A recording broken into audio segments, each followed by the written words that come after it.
आज मैं आप लोगों को मानव नेत्र और रंग बिरंगा संसार के बारे में बताऊंगा।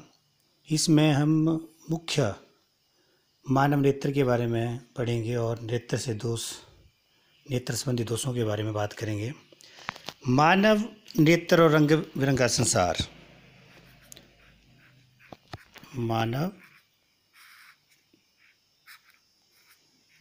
नेत्र और रंग बिरंगा संसार, इसको इंग्लिश में कहते हैं human I and the colourful world. जैसा कि हम जानते हैं कि मानव शरीर में जो है मुख्य 5 ज्ञानेंद्रियां पाई जाती हैं। 5 ज्ञानेंद्रियां।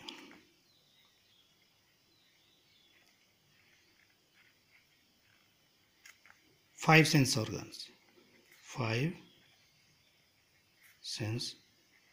ऑर्गन्स वो कौन कौन से हैं? नंबर 1 आ गया ear, number 2 skin, number 3 nose, number 4 tongue और नंबर 5 आई। ये सभी जो ज्ञानेंद्रियां हैं हमें हमारे सराउंडिंग्स के बारे में बताती हैं, हमारे वातावरण के बारे में बताती हैं। तो इसमें हम आज मुख्य जो अंग है आँख, आई के बारे में आपको बताएंगे। आई हमारे शरीर का बहुत ही महत्वपूर्ण अंग है जो हमें प्रकृति की सुंदरता और प्रकृति की घटनाओं, संसार की प्राकृतिक घटनाओं के बारे में जानकारी उपलब्ध करवाता है और मदद करता है। जब प्रकाश की किरणें किसी वस्तु पर गिरती हैं तो वह वस्तु जो है प्रकाश की कुछ किरणों को अवशोषित कर लेती है और कुछ किरणों को वह परावर्तित कर देती है।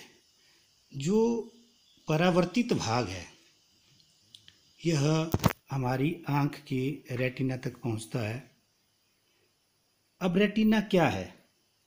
तो हम जो है सबसे पहले आँख का चित्र, उसकी बनावट, ठीक है, आई की जो डायग्राम है इसके बारे में और कैसी उसकी कंपोजिशन है उसके बारे में आपको बताने वाले हैं। तो सबसे पहले हम जो है आई, जो आँख है, आँख 3 परतों से बनी होती है। यह लगभग 2.5 सेंटीमीटर डायमीटर का गोला है।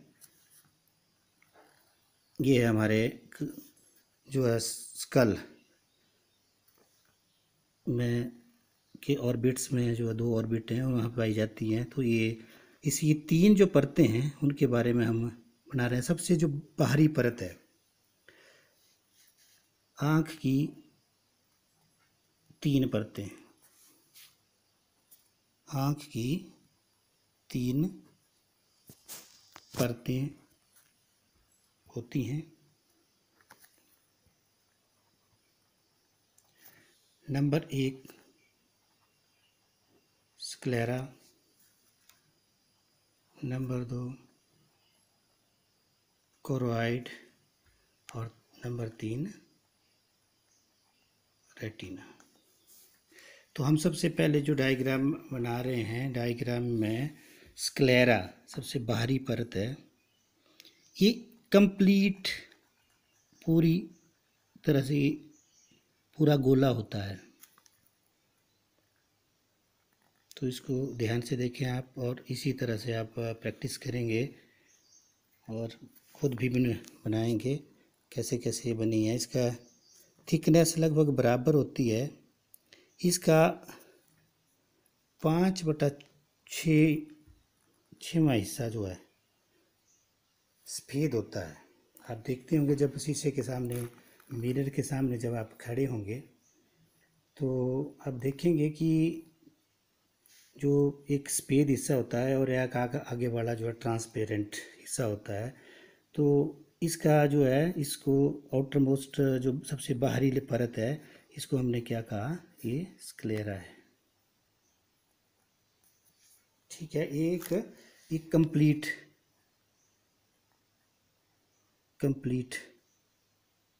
पार्ट है।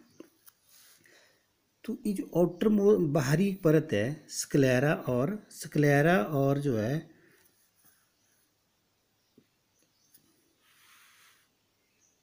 कॉर्निया, आगे वाला जो ट्रांसपेरेंट भाग होता है उसको कॉर्निया कहते हैं। तो ये दो मिलके जो है पूरा कंप्लीट रिंग बनाते हैं।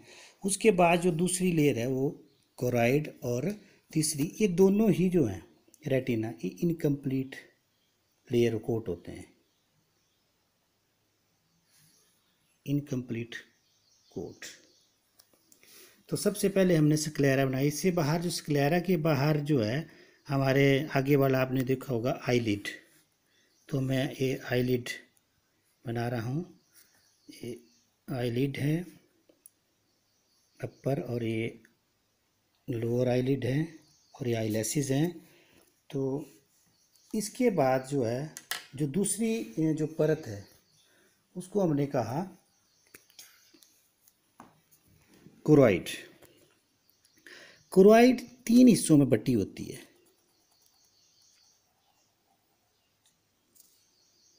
कोरॉइड जो है वो 3 हिस्सों में बटी होती है। ठीक है, इसको हम स्ट्रक्चर इस तरह से बना रहे हैं। आप भी मैं कलर पेन इस्तेमाल कर रहा हूँ, तो आप लोग भी कलर पेन का इस्तेमाल करें ताकि जो परतें हैं, तीनों की तीनों परतें में क्लियर डिस्टिंग्विश हो जाएं। तो ये दूसरी परत है। ये इसलिए मैंने इसको लाल कलर इस्तेमाल किया क्योंकि ये हाईली वेस्कुलर लेयर है और उसमें कुछ पिगमेंटेड सेल पाए जाते हैं। जो जब लाइट आती है, जब कॉर्निया से लाइट अंदर चली जाती है तो वो उसको अंदर जाके बाहर को रिफ्लेक्ट ना होने दें और कुछ लाइट को ये अब्जॉर्ब कर लेते हैं। तो यहाँ पर सिलियरी सस्पेंडेड लिगामेंट, यहाँ पे सिलियरी मसल्स पाए जाएंगे, और इस भाग को जो कोराइड है, कोराइड के जो है इस 3 भाग होंगे कोराइड के। एक पीछे वाली जो लेयर है कोराइड, उसके बाद हम यहाँ पे जो बात करेंगे इसको कहेंगे सिलियरी बॉडी इसका नाम दे देते हैं। और इसके आगे जो है आइरिस आ जाता है।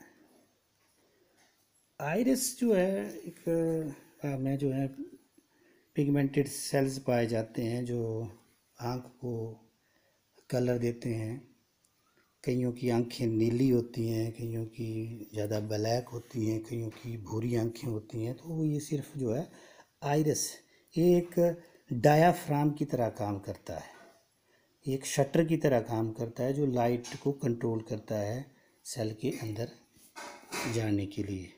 तो यहाँ पर जो है कुछ सस्पेंसरी लिगामेंट निकले होते हैं जो हमारे आई के जो है आई में जो लेंस होता है उसके साथ अटैच्ड होते हैं। ये सस्पेंसरी लिगामेंट हैं, तो यहीं से सिलियरी बॉडी के साथ निकले होते हैं। ठीक है, तो इनको हमने क्या कह दिया, सस्पेंसरी लिगामेंट्स। और ये जो आ गया हमारा लेंस आ गया।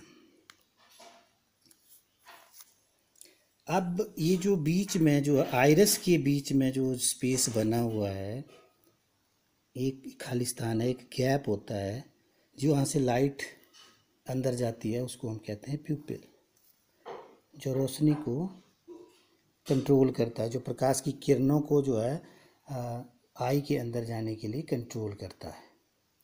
अब बात आती है थर्ड लेयर की। तो हमारे पास जो है, जो आँख की तीसरी लेयर है वो है रेटिना, वो भी इनकम्प्लीट लेयर है। तो वो जो है इस तरह से जो है आप बना सकते हैं इसको। इसके जो है ठीक लेंस के सामने सेंटर ऑफ द लेंस, अगर आप इसको देखेंगे सेंटर ऑफ द लेंस, यहाँ पे हम एक पॉइंट मार्क करते हैं। यहाँ पर जैसे ही हम पहुँचेंगे तो एक ग्रुप सा बनाएंगे, ठीक है। उसको आपको बताते हैं इसके बारे में, ये ग्रुप क्या है। तो इस तरह से हम, ये एक साइड को ही होगा, दूसरी साइड को नहीं होगा। और इस तरह से ये हमने इसको भी डिफ्रेंशिएट, ये वो इसको नर्वस लेयर भी कहते हैं। यहाँ पे नर्व सेल पाए जाते हैं, न्यूरॉन, जो ऑप्टिक नर्व, जो आँखों से नर्व अराइज होती है, वो यहाँ से अराइज होती है, इस लेयर से अराइज होती है और हमारे दिमाग तक जो है मैसेज लेके जाती है। फिर दिमाग जो है इंटरसेप्ट करता है कि हम क्या चीज़ देख रहे हैं। तो यहाँ पर एक जो है ग्रूव बनाया हुआ है मैंने, एक सेंटर सा जो है, इसको कहते हैं मैकुला ल्यूटिया। इस पॉइंट को क्या कहते हैं हम, मैकुला ल्यूटिया। और मैकुला ल्यूटिया के बीच में जो है ये पार्ट जो है मैकुला ल्यूटिया। इस मैकुला ल्यूटिया के सेंटर में एक ग्रूव होता है जहाँ पर कोन सेल पाए जाते हैं, जिसको कहा जाता है फोबिया सेंट्रलिस। Phobia centralis. ये जो फोबिया सेंट्रलिस है वो लेंस के बिल्कुल, अगर आप देखेंगे कॉर्निया से, जैसे प्यूपिल सेंटर से, लेंस के सेंटर से होते हुए ये बिल्कुल बीच में आएगा। और इसके आगे जो ये गैप बनता है उसको कहते हैं हम विट्रस।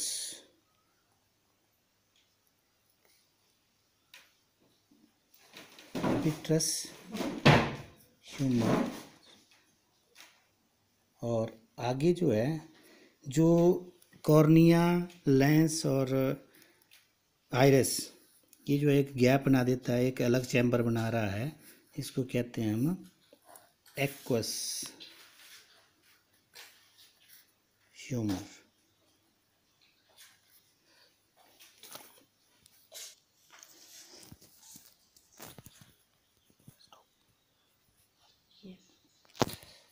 तो यहाँ पर बात की जाती है कि जो आउटर मोस्ट लेयर है, जो आगे वाला हिस्सा है, वो ट्रांसपेरेंट है, जो लाइट को आने देता है, अलाउ करता है।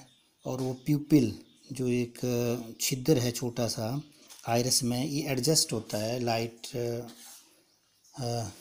कितनी लाइट, अगर तीव्र लाइट होगी तो इसका साइज छोटा हो जाएगा, और अगर कम डिम लाइट है, कम लाइट है, तो ये जो है बढ़ जाएगा। अब जो इमेज बनती है रेटिना पर, वो जो है फोबिया सेंट्रलिस के पास बनती है। अब हम बात करते हैं यहाँ फोबिया सेंट्रलिस, जो ये भाग है, यहाँ पर जो है कोन सेल, दो प्रकार की सेल्स हैं रेटिना पे। हमारी जो रेटिना परत पर दो प्रकार की कोशिकाएं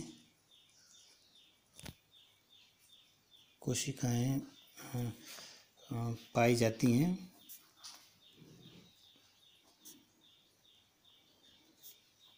एक नंबर एक रॉड सेल्स, और दूसरी जो हो गई वो कोन सेल्स। कोन सेल्स आप लोगों ने आइसक्रीम खाई होगी, उसी तरह की कोन होती है। तो कोन सेल्स, कोन सेल, ये जो मैकुला ल्यूटिया, इसको येलो स्पॉट भी कहा जाता है, येलो स्पॉट। इसमें सबसे ज़्यादा जो है यहाँ पर जो है कोन सेल यहीं पे पाए जाते हैं। और रॉड सेल, जो रॉड सेल्स हैं, ये कम रोशनी में कार्य करते हैं।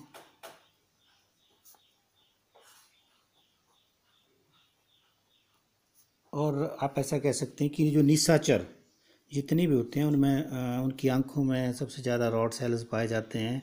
या जैसे बैट है, चमगादड़, आजकल आपने कोविड-19 के बारे में सुना है, तो बैट जो रात को चलती हैं तो उड़ती हैं, तो उनमें जो है उनकी आंख में जो है रॉड सेल ही पाए जाते हैं। और जो कोन सेल्स हैं, ये जो शंक्वाकार जो सेल हैं, ये बहुत ज़्यादा जो है फोविया सेंट्रलिस पे पाई जाती हैं और ये तीव्र रोशनी में कार्य करते हैं। तीव्र रोशनी में कार्य करते हैं। हो गया। जो रॉड सेल्स हैं वो 110 से 125 मिलियन तक पाए जाते हैं मानव नेत्र में। और जबकि ये जो है हमारे पास ये जो कोन सेल्स हैं ये 60 से 63 मिलियन तक ही पाए जाते हैं। तो ये इसलिए हमें ज़्यादा जो है रॉड सेल की ज़्यादा ज़रूरत पड़ती है, क्योंकि कम रोशनी में काम करते हैं। इससे ज़्यादा जो हम बात करेंगे आगे मानव नेत्र के बारे में, मैं नेक्स्ट लेक्चर में बात करूँगा। Okay, thank you, bye.